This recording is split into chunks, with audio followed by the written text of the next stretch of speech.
بانو قدسیہ کی قیمتی باتیں۔ جسم روندا جائے تو یہ دل کو بسنے نہیں دیتا۔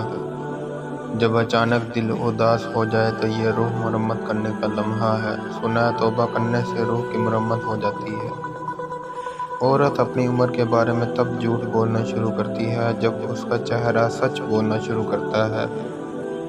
ہر کسی کو صفائی نہ دیں، آپ انسان ہیں، جھاڑو نہیں۔ شادی کا محبت سے کیا تعلق؟ کسی نکاح نامے پر تم نے دیکھا ہے محبت کا خانہ؟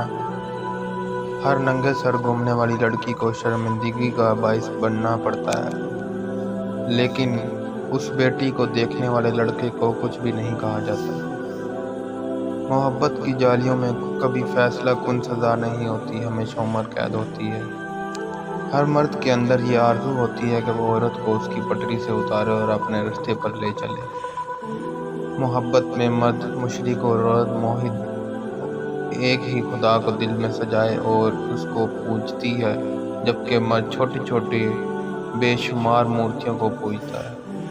مرد ہر دفعہ عورت سے ایک نئی ادا مانگتا ہے، اپنے لیے ایک ہی انداز حیوانیت کافی سمجھتا ہے۔ وہ عورت کے ہمیشہ ہنسنے سے بھی تھک جاتا ہے اور رونے سے بھی اکتا جاتا ہے۔ وہ ہر کیفیت عارضی چاہتا ہے۔ محبت ایک طرفہ ہو سکتی ہے، سمجھوتا بھی یک طرفہ ہو سکتا ہے، لیکن عزت دونوں طرف سے ہوتی ہے۔ محبوب بلا وجہ ناراض ہونے لگے تو سمجھ جائیں وہ اداس ہے، اسے آپ کی محبت کی ضرورت ہے۔ اس سے لڑنے کی بجائے اسے خوب پیار کریں، سمجھدار خاتون کی نشانی ہے۔